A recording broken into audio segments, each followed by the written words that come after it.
Pleasure having you on 18 hours स्वदेश और बहुत बहुत शुक्रिया हमारे साथ इस बातचीत में शामिल होने के लिए। इस बार थोड़ा सा जो सेटअप है मार्केट के लिए अजीब है। जिस दिन अच्छे क्यूज़ होते हैं उस दिन भी मार्केट थोड़ा सा परेशान रहता है, जैसे देखिए मिसाल के तौर पे आज। और दूसरा जो ग्लोबल क्यूज़ हैं वो भी बहुत ज़्यादा सपोर्ट नहीं कर रहे हैं मार्केट को। और इन सब के बीच हुआ यह है कि pre budget rally has been totally missing. Budget के बाद क्या होगा ये बड़ा सवाल है। आपका व्यू इस समय क्या है मार्केट पर? देखिए, करीबन 1.5 महीने पहले आप लोगों ने अपने चैनल पर बुलाया था, तब भी थोड़ी बहुत सेलिंग चल रही थी। तब भी मैंने लोगों को याद दिलाया था कि स्टॉक मार्केट के डे टू डे मूवमेंट्स पे ज़्यादा गौर मत करें। अगर आपको इंडिया में कमाना है, मार्केट मूवमेंट देख के आप कोई कमाई नहीं कर सकते। आप अंडरलाइन फंडामेंटल्स पे फोकस करें, इकोनॉमी पे फोकस करें, कॉर्पोरेट अर्निंग्स पे फोकस करें। अगर आप वो पिक्चर देखोगे अंडरलाइन इकोनॉमी की, कॉर्पोरेट अर्निंग्स की जो छवि आती है, काफ़ी अच्छी छवि आती है। इस सीजन के अर्निंग शुरू हो गए हैं। इंडिया का largest cement maker 13-14% volume growth दिखला रहा है। इंडिया की लार्जेस्ट आईटी सर्विसेज कंपनी करीबन 14-15% डॉलर टर्म्स में ग्रोथ दिखला रही है year on year. Largest paint company 18-19% volume growth दिखला रही है। लार्जेस्ट प्राइवेट सेक्टर बैंक 18% पे लोन बुक दिखा रहा है। तो मैं बोलने की जो चेष्टा कर रहा हूँ कि इकोनॉमिक रिकवरी दुनिया भर में और हिंदुस्तान में अच्छी तरह हो रही है। और जाहिर है अगर इकोनॉमिक रिकवरी होगी तो इस साल दुनिया भर में इंटरेस्ट रेट्स की बढ़ोतरी होगी। इससे यूएस मार्केट में लोग काफी मायूस हो रहे हैं। वो मायूसी इंडिया में आ रही है। मेरे ख्याल से इंडियन बजट की वजह से मार्केट में कोई मूवमेंट नहीं हो रही। लोग दुनिया का करेक्शन देख के इंडिया में थोड़ा चिंतित हो रहे हैं। मेरा जो सोच है कि ये हमेशा होता रहता है। इकोनॉमिक रिकवरी के शुरुआती साल में इंटरेस्ट रेट्स बढ़ने लगते हैं। इससे मायूस नहीं होना चाहिए। इससे डट के और अच्छे कंपनीज में निवेश करना चाहिए। अंडरलाइन फंडामेंटल्स पे फोकस करनी चाहिए। ग्रोथ रिकवरी जो साफ साफ नजर आ रही है उस पर फोकस करके अच्छे कंपनीज में निवेश करके इस रिकवरी का फायदा उठाना चाहिए।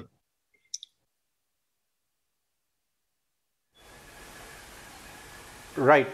Saurabh, good morning. सौरभ, आपका व्यू चाहेंगे क्वालिटी ऑफ अर्निंग्स जो आ रही हैं अभी आपने कैसे एनालाइज की हैं, स्पेशली फाइनेंशियल्स, जो कि आपने पहले भी बात की है कि रिकवरी का एक बड़ा हिस्सा फाइनेंशियल से होता है। और इंडिया में प्राइवेट सेक्टर बैंक ने 1.5-2 साल में काफ़ी अंडर परफॉर्म किया है। बाजार का फोकस पीएसयू बैंक्स में वैल्यू का मीन रिवर्जन की तरफ रहा। जिस तरह से एचडीएफसी बैंक के नंबर्स आए और कमेंट्री थी, वो भी बहुत बड़ा अंडर परफॉर्मर रहा है। आईसीआईसीआई अब थोड़ा चलने लगा था 6 महीने से, लेकिन नंबर्स अच्छे थे। फाइनेंशियल्स का रोल नेक्स्ट 6 to 12 मंथ्स इस रिकवरी में कैसा रहेगा, और लार्ज प्राइवेट सेक्टर बैंक्स पे आपका क्या व्यू है? देखिए, कभी भी स्टॉक प्राइस देख के निवेश नहीं करनी चाहिए। सबसे मुश्किल चीज एक शुरुआती निवेशक के लिए ये होता है। निवेशक हमेशा स्टॉक प्राइस देख के इधर खुश हो जाते हैं या मायूस हो जाते हैं। स्टॉक प्राइस में कुछ चीज हिडन नहीं है। जो चीज आपको मेरे को गौर करना है कि फ्रेंचाइज की क्वालिटी कैसी है, कंपनी की क्वालिटी कैसी है, कंपनी सुदृढ़ है या नहीं। तो ये फाइनेंशियल्स में भी यही चीज लागू है। कंपनी सुदृढ़ है या नहीं, हाई क्वालिटी है या नहीं। तो अभी आपने जिन बैंक्स का नाम लिया, एचडीएफसी बैंक मशहूर है लास्ट 25 साल में अपने अर्निंग्स क्वालिटी के लिए, और वो इस क्वार्टर भी दिखने को मिली। 18-19% से लोन बुक ग्रोथ हुई है। Generally private sector banks economic recovery का एक अच्छा प्ले रहते हैं। और उस रिकवरी में पार्टिसिपेट करने के लिए, अगर आपको इंडिया के इकोनॉमिक रिकवरी में पार्टिसिपेट करना है, अच्छे क्वालिटी के प्राइवेट सेक्टर बैंक जैसे कि एचडीएफसी बैंक, जैसे कि कोटक बैंक आपके लिए एक सरल तरीका है। सो स्टॉक मार्केट पे क्या मार्केट में क्या शेयर प्राइस उतार चढ़ाव हो रहा है उस पे ना फोकस करके कंपनी की रिजल्ट्स में क्या आ रही हैं उस पे फोकस कीजिए। रिजल्ट्स आपको साफ साफ दिखला रहे हैं कि ये बैंक इकोनॉमी के साथ साथ आगे बढ़ रहे हैं। तो ऐसे कंपनी में हम निवेश करते हैं। मार्सेलस में हमारे काफी सारे पोर्टफोलियोज में एचडीएफसी एंड कोटक बैंक का अहम हिस्सा है। प्रति हफ्ते इन कंपनीज के हम स्टॉक लेते हैं। Right, morning Saurabh, Priyanka here, pleasure to have you on the show. Saurabh, क्योंकि ये बाजार जानता था कि टेपरिंग होगी, इंटरेस्ट रेट बढ़ेंगे, लेकिन बाजार इस वक्त जिटरी जो है वो इस बात से ज़्यादा है कि शायद इंटरेस्ट रेट 4 बार बढ़ सकते हैं। बैलेंस शीट को नॉर्मलाइज करने की बात कर रहे हैं। तो ये कई सारे फैक्टर्स हैं जो ऑलरेडी बाजार जिनके लिए तैयार था और प्राइस फैक्टर इन था। लेकिन ये जो डिस्ट्रप्शन इस वक्त हम देख रहे हैं, जो एक जिटरीनेस बाजारों में देख रहे हैं, उसको देखकर क्लियरली एक शिफ्ट तो दिख रहा है सेक्टर्स में। आपको क्या लगता है बड़ा शिफ्ट कहाँ होगा? बैंकिंग और फाइनेंशियल्स की तो आप बात कर ही रहे हैं, लेकिन कौन से सेक्टर्स में ये शिफ्ट ज्यादा देखने को मिल सकता है ग्लोबली भी? इनका फिर से मैं वही बात दोहराऊंगा, शेयर प्राइस देख के कुछ शिफ्ट नजर नहीं आता। ये शेयर प्राइस में जो मूवमेंट्स होते हैं काफी रैंडम होते हैं। आपने बिल्कुल ठीक कहा कि बाजार को पता था, दुनिया भर में सबको पता था कि फेडरल रिजर्व इस साल रेट हाइक्स करेगा। काफी हद तक फेडरल रिजर्व ने साफ साफ समझाया भी है कि मार्च अप्रैल के आसपास रेट हाइक शुरू होगी, इसलिए यूएस बॉन्ड यील्ड्स ऊपर जा रहे हैं, इंडियन बॉन्ड यील्ड्स ऊपर जा रहे हैं। इसमें कुछ आश्चर्य की बात नहीं है। इकोनॉमिक रिकवरी के पहले साल के अंत में टिपिकली रेट हाइक्स होना शुरू होते हैं। वो यूजुअली इंडिकेटर होता है कि रिकवरी में अभी काफी दम है, कम से कम 2 साल ये रिकवरी चलेगा। ऐसे माहौल में इकोनॉमी पे फोकस करना एसेंशियल होता है रादर देन शेयर प्राइस पे, राइट। इकोनॉमी पे अगर हम फोकस करें, साफ छवि दिखाई दे रही है ऑफ इकोनॉमिक अपलिफ्ट। अभी जैसे हम डिस्कस कर रहे थे, अच्छे लेंडर्स में इन्वेस्ट करना, उस इकोनॉमिक अपलिफ्ट का फायदा उठाने की कोशिश है, रादर देन आप और मैं बैठ के ज्यादा मायूस हो जाए स्टॉक प्राइस के बारे में। रिकवरी पे फोकस करते हैं, अच्छे कंपनीज में, मार्केट लीडिंग फ्रेंचाइज में, मार्केट लीडिंग लेंडर्स में फोकस करके इस रिकवरी का पूरा फायदा उठाते हैं। बिल्कुल सौरभ, ये आपने काफ़ी सही बात कही कि हो सकता है भारतीय बाजार कुछ हद तक अलग चाल भी चले। मैं आपसे एक थोड़ा ग्लोबल पर्सपेक्टिव जानना चाहूँगा, बिकॉज जिसे हम कहते हैं कुछ हद तक एक बहुत ही यूनिक सिचुएशन इस समय दुनिया के सामने है। ये जो रेट हाइक्स की बात हो रही है फेड की तरफ से, दैट वाज सिग्नल्ड पहले भी, और ओवरऑल इन्फ्लेशन पर सेंट्रल बैंकर्स हॉकिश हैं। लेकिन चाइना के अपनी प्रॉब्लम्स हैं स्लो डाउन से जुड़ी हुई, खासकर रियल एस्टेट और हाउसिंग मार्केट वहाँ पर जिस तरह से बिहेव कर रहा है, और इन सब के बीच भारत है जहाँ पर एक बहुत ही स्ट्रॉन्ग रिकवरी है। तो ग्लास आधा खाली है लेकिन आधा भरा हुआ भी है कि इन सब के बीच एक अच्छा प्रेडिक्टेबल सस्टेन्ड ग्रोथ मोमेंटम अगर कहीं पर दिख रहा है तो वो भारत में है। तो उस लिहाज से क्या हम ये कह सकते हैं कि 2022 में एक्चुअली भारत के लिए बाकी डेवलप मार्केट्स की तुलना में आउट परफॉर्मेंस का एक बहुत अच्छा केस है? देखिए, जो इकोनॉमिक सेटिंग आज इंडिया के लिए है, ये इस सदी में, इस सेंचुरी में नहीं हुआ है। आपने बिल्कुल कहा, ठीक कहा। चाइना की जो दिक्कतें हैं, उनकी जो इकोनॉमिक प्रॉब्लम्स हैं, राइट, उनकी इकोनॉमी में, जैसे आप ठीक बोल रहे हो, रियल एस्टेट में काफी बड़े झटके आ रहे हैं उनके, और कुछ जियोपॉलिटिक्स में वो लोग जूझ गए हैं। इससे अगर चाइना की इकोनॉमी थोड़ी सॉफ्ट है, कमजोर है, इससे ग्लोबल कमोडिटी प्राइसेस ठंडा रहेंगे, उससे इंडिया को फायदा है भी। और हमारा देश ज्यादातर कमोडिटीज इंपोर्ट करता है, जैसे सब जानते हैं ज्यादातर ऑयल हमारी इंपोर्ट पे आती है। अगर चाइना की इकोनॉमी बहुत तगड़ी भागी नहीं तो तेल का भाव कुछ हद तक कम रहेगा, उससे हिंदुस्तान को फायदा रहेगा। साथ ही साथ चाइना इस लास्ट 20 साल में दुनिया का मेन ग्रोथ इंजन रहा है। बहुत सारा यूएस पैसा चाइना में फ्लो किया है, वही पैसा अब इंडिया की तरफ आ रहा है। इंडियन इकोनॉमी बड़ी है, डेमोक्रेसी यहाँ पे एस्टैब्लिश्ड है, लॉ एंड ऑर्डर की कुछ हद तक चाइना से बेटर हालत है। चाइना की दिक्कतों से इंडिया की तरफ पैसा आ रहा है, इकोनॉमिक रिकवरी का अच्छा फायदा उठाया जाए। और आपने बिल्कुल सही कहा, चाइना में जो इकोनॉमिक माहौल है उससे इंडिया को फायदा क्या है कि कमोडिटी प्राइस नीचे रहेगी, हमारी इन्फ्लेशन ट्रेजेक्टरी कुछ हद तक कम रहेगी, और उसका फायदा हमको अगले 2-3 साल में मिलेगा।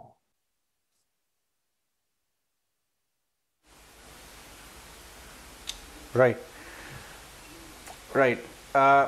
सौरभ, आप और आपकी टीम, मैं जानता हूं कि लास्ट 1-2 साल से पूरे कंट्री में इन्वेस्टर फ्रेटर्निटी से बात कर रहे हैं, अब और उनको इन्वेस्ट करने के लिए इनकरेज कर रहे हैं अपने फंड में, ओवरऑल एक्विटीज़ का एक्सपोजर।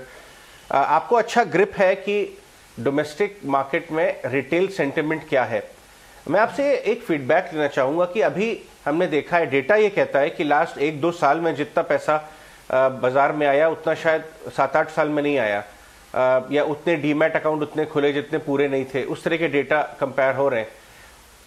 इस तबके ने, जो एक लार्ज मेजॉरिटी मार्केट का बन गई है, न्यू इन्वेस्टर, इन्होंने एक अच्छा करेक्शन जो है थोड़ा सा प्रोलॉन्ग वाला देखा नहीं है। और लोग क्वेश्चन करते हैं कि अगर क्योंकि नेक्स्ट क्योंकि लास्ट 3 साल बहुत अच्छे रहेगा, अच्छा करेक्शन आएगा, तो क्या ये लिक्विडिटी का फ्लो, ये 11,500 का SIP फिगर, क्या ये बरकरार रहेगा? वो ट्रू लिटमस टेस्ट हो सकता है इन्वेस्टर्स का। आप ही क्या राय है कि क्वेश्चन होंगे क्या मार्केट में फॉल्स? ये नया इन्वेस्टर क्या क्वेश्चन कर पाएगा फॉल्स, और ये पैसा लगातार बना रहेगा क्या इसी तरह का स्ट्रॉन्ग फ्लो? देखिए कुछ हद तक जो नए इन्वेस्टर का जो लहर आई है नए इन्वेस्टर की, कुछ हद तक वो सिक्लिकल है, कुछ हद तक वो स्ट्रक्चरल है। स्ट्रक्चरल क्यों है? बिकॉज आरबीआई ने जो डेटा छापा है कि इंडिया का करीबन 90% हाउस होल्ड सेविंग्स, 90% हिंदुस्तान की house hold savings physical savings में लगी हुई है, मतलब कि गोल्ड और रियल एस्टेट। वो कुछ खास कंपाउंडिंग तो आती नहीं है, ना तो रियल एस्टेट ना तो गोल्ड में कुछ खास कंपाउंडिंग आती नहीं है। तो जाहिर है जैसे जैसे हम आगे बढ़ेंगे, फाइनेंशियलाइजेशन का दौर चलता रहेगा, वो 90% जो हाउस होल्ड सेविंग्स हिंदुस्तान का जो लगा हुआ है फिजिकल में, वो धीरे धीरे मार्केट की तरफ आएगा। इंडिया की मोटा मोटी हाउस होल्ड सेविंग्स, हमारा जो अनुमान है, करीबन $10 ट्रिलियन है।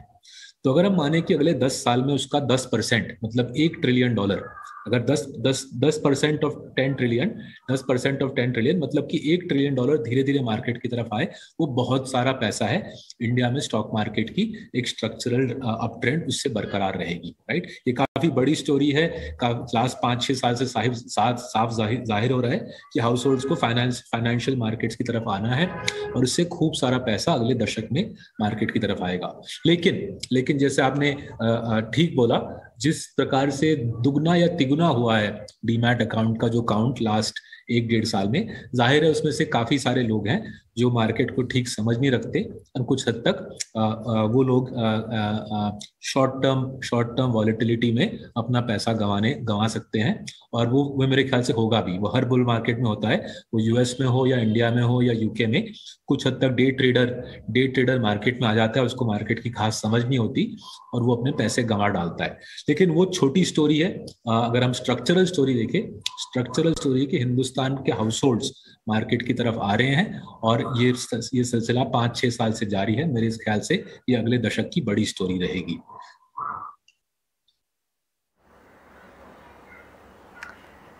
राइट सौरभ, जाहिर तौर पर कई सारे सेक्टर्स की बात की जा रही है जो सिक्लिकल है, जो एक बड़ी कंसोलिडेशन के बाद निकल के आए हैं, जैसे for example real estate, affordable housing के लिए यहाँ बात की जा रही है कि बजट में यहाँ अच्छे रिफॉर्म्स हो सकते हैं, अनाउंसमेंट्स हो सकती हैं। जाहिर तौर पर ये सेक्टर तो बेनिफिटेड होगा, लेकिन इसके साथ साथ जो सप्लाई चेन है वो ज़रूर इम्पैक्टेड होगी। आपके पास आपके पोर्टफोलियोज में कई सारे काउंटर्स हैं, पेन स्टॉक्स हैं, पिडलाइट जैसे काउंटर्स हैं, बट इस जोन में, इस सेक्टर में अगर आपने रिसर्च की हो, कुछ और नए स्टॉक्स या सेक्टर्स जो आप हाईलाइट करना चाहते हो, जो आपको लगता है कि यहाँ पोटेंशियल अच्छा है और वो ऐड किए जा सकते हैं? बिल्कुल जी, काफी सालों से हमने लोगों को समझाने की कोशिश की है कि रियल एस्टेट में जो अप ट्रेंड होता है उसका फायदा डेवलपर से ज्यादा उसका फायदा रहता है बिल्डिंग मटेरियल्स कंपनीज में। आपने बिल्कुल ठीक कहा, हमारे पोर्टफोलियोज में काफी सारे कंपनीज हैं इस तरीके के। तो एस्ट्रल पॉली भी हमारे पोर्टफोलियो का अहम हिस्सा है, जो भूमिका एशियन पेंट में निभाती है, जो पीडिलाइट एडिसिव्स में निभाती है, हमारे ख्याल से कुछ हद तक सीपीवीसी पाइप्स में एस्ट्रल की भी वही रोल है। Company free cash flow positive हो गई है, लास्ट 3-4 साल में जबरदस्त फ्री कैश फ्लो जनरेशन आ रही है। संदीप इंजीनियर साहब ने अपने टीम के साथ लास्ट 20 साल में कमाल का काम किया है। सो ये पूरा जो माहौल है, अगर आप वॉल्यूम ग्रोथ देखें एस्ट्रल का या पीडिलाइट का या एशियन पेंट्स का, या हमारे पोर्टफोलियो के बाहर अल्ट्राटेक का भी वॉल्यूम ग्रोथ देखें, ये बहुत स्ट्रॉन्ग वॉल्यूम ग्रोथ का माहौल है। बिकॉज जैसे आप ठीक बोल रहे हो, रियल एस्टेट की लहर आ रही है। रियल एस्टेट डेवलपर को खरीद के मत खेलिए, बिल्डिंग मटेरियल स्टॉक्स में निवेश करके इसका फायदा उठाइए। जी बिल्कुल। चलिए इस बीच थोड़ा सा आपको मार्केट का अपडेट भी दे देते हैं कि ऑलमोस्ट 81 पॉइंट की रिकवरी मार्केट ने दिखाई है निचले लेवल से। अभी ये ऑलमोस्ट 17,400 टेस्ट करने की कगार पर था, लेकिन अब वहाँ से थोड़ा सा रिकवर करते हुए। सौरभ, आपने अब तक के जो रिजल्ट्स देखे और आपने खुद ही कहा जैसे कि उसमें काफ़ी ब्राइट स्पॉट्स हैं, अच्छे संकेत देखने को मिल रहे हैं।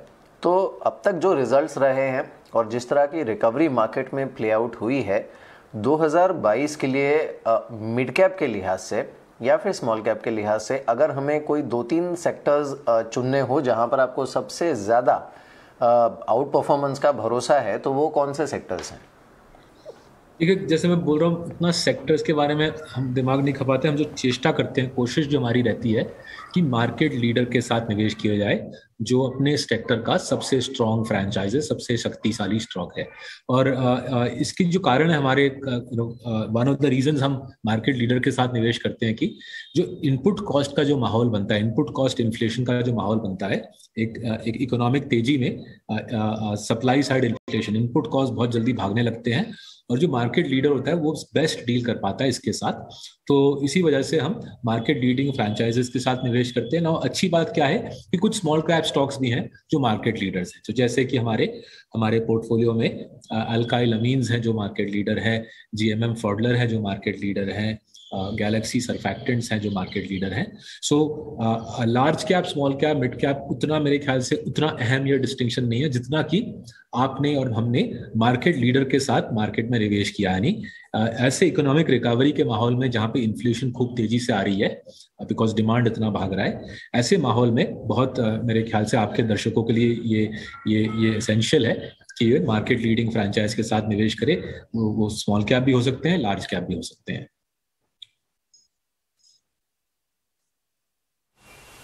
राइट सौरभ, एक मैटर पे आपका ओपिनियन लूंगा। ओवर द वीकेंड में एक फंड मैनेजर से बात कर रहा था और लास्ट कुछ दिनों में हमने देखा है बाजार में इस तरह के काफ़ी डिबेट्स एंड डिस्कशंस हुए हैं कि एक तो न्यू एज कंपनीज कुछ आ रही हैं और वो अलग अलग सेक्टर्स को टेक्नोलॉजी की मदद से डिसरप्ट कर रही हैं और उनका अडॉप्शन टेक्नोलॉजी का काफ़ी तेज स्पीड से, और विदेशी पैसा बहुत बैक कर रहा है उसको, डोमेस्टिक पैसा भी बहुत बैक कर रहा है। दूसरा क्वेश्चन ये है कि जो लेगेसी कंपनीज हैं उनका खुद टेक्नोलॉजी का अडॉप्शन बढ़ गया है अपने प्रोसेसेस में और वो भी पीछे नहीं रहेंगी, वो भी काफ़ी ज़्यादा ज़बरदस्त टेक्नोलॉजी अडॉप्शन कर रही है वेरियस वे में, सिर्फ गो टू मार्केट ही नहीं बट इंटरनली भी एफिशिएंसीज इंप्रूव करने के लिए। आपने लेगेसी कंपनीज, बहुत सारी लेगेसी कंपनीज को क्लोजली देखा है जिन्होंने टेक्नोलॉजी का अडॉप्शन बहुत अर्ली स्टेज से किया और अपने कंपेरेटिव एडवांटेज में ये बहुत अच्छा है। आई थिंक आपकी किताब में एशियन पेंट्स का एग्जांपल आता है कैसे वो टेक्नोलॉजी को अडॉप्ट करते हैं। तो अब जब ऑटो स्पेस काफ़ी रिबाउंड कर रहा है तो ऑटो का रेफरेंस लेते हुए आपसे जानना चाहेंगे कि लेगेसी कंपनीज के टेक्नोलॉजी अडॉप्शन स्ट्रैटेजी को या आप कैसे देखते हैं, क्या वो पीछे रह जाएंगे? क्या ये मानना बहुत सिंपल अजम्पशन है? और नई जो कंपनीज हैं सेक्टर्स की, वो टेक्नोलॉजी को कैसे ले रही हैं? देखिए जी, ये जो मुद्दा है टेक्नोलॉजी का, इसमें आई थिंक दो अलग अलग पहलू हैं जो मेरे ख्याल से अहम है। पहला तो है कि टेक्नोलॉजी इतना अब कॉमन प्लेस है कि आप और हम भी ये जो इंटरेक्शन कर रहे हैं ये भी टेक्नोलॉजी के जरिए से है। आपका कंपनी भी टेक्नोलॉजी मेरे ख्याल से भरपूर इस्तेमाल करता है और मार्सेलस में मेरे कोलिग्स भी करते हैं। तो आज शायद कोई भी इम्पोर्टेंट कंपनी, कोई भी सिग्निफिकेंट कंपनी हमारे मार्केट में नहीं है जो टेक्नोलॉजी का इस्तेमाल नहीं करती। फर्क ये है कि कुछ कंपनी, जैसे कि आपने हाईलाइट किया एशियन पेंट्स, या मैं और एक उदाहरण दूंगा बजाज फाइनेंस, हमारे पोर्टफोलियो का अहम हिस्सा। कुछ कंपनीज टेक्नोलॉजी का इस्तेमाल बहुत इफेक्टिवली करते हैं, हमने टाइटन में भी देखा है, हमारे और एक पोर्टफोलियो स्टॉक टाइटन में भी देखा है, बहुत कमाल का इस्तेमाल टेक्नोलॉजी का। सो कुछ कंपनी टेक्नोलॉजी का इस्तेमाल बहुत चालाकी से, बहुत दिमाग से, बहुत इफेक्टिवली करते हैं, और कुछ दूसरे कंपनी है जो टेक्नोलॉजी का उतना भरपूर इस्तेमाल कर नहीं पाते। तो यह पहली बात हो गई। दूसरी बात जो है कि काफी सारे कंपनी जो मार्केट में आते हैं बोल के देखिए हम टेक्नोलॉजी कंपनी है, उनकी एक्चुअली बिजनेस मॉडल में कुछ खास दम नहीं होता। तो टेक्नोलॉजी का इस्तेमाल तो करते हैं लेकिन पैसा बनाना उनके मॉडल के लिए मुमकिन नहीं होता, और उसी वैसे प्रकार के स्टॉक्स में लोग काफी प्रभावित हो जाते हैं। मैं देख रहा हूँ राइट, कंपनी के पास पैसे बनाने की क्षमता है नहीं लेकिन टेक्नोलॉजी का नाम लेके वो ढिंडोरा पीट रहे हैं और निवेशकों को खींच रहे हैं। वो काफी खतरनाक लगता है मेरे को। सो हमारा जो रवैया रहा है कि हम ऐसे कंपनी में निवेश करें जो टेक्नोलॉजी का इस्तेमाल कर रहा है और उसके साथ भरपूर पैसा बना रहा है, भरपूर कैश फ्लो बना रहा है हमारे और हमारे क्लाइंट्स के लिए। और इसके 3 उदाहरण अभी डिस्कस किए हमने, एक टाइटन, एक बजाज फाइनेंस और तीसरा एशियन पेंट्स। तीनों हमारे पोर्टफोलियो के अहम हिस्से हैं। ठीक है। All right, interesting point, Saurabh. Thank you so much for coming to Swadesh. हम आपसे बात करना हमेशा, it's always a pleasure and of course a knowledge expansion also.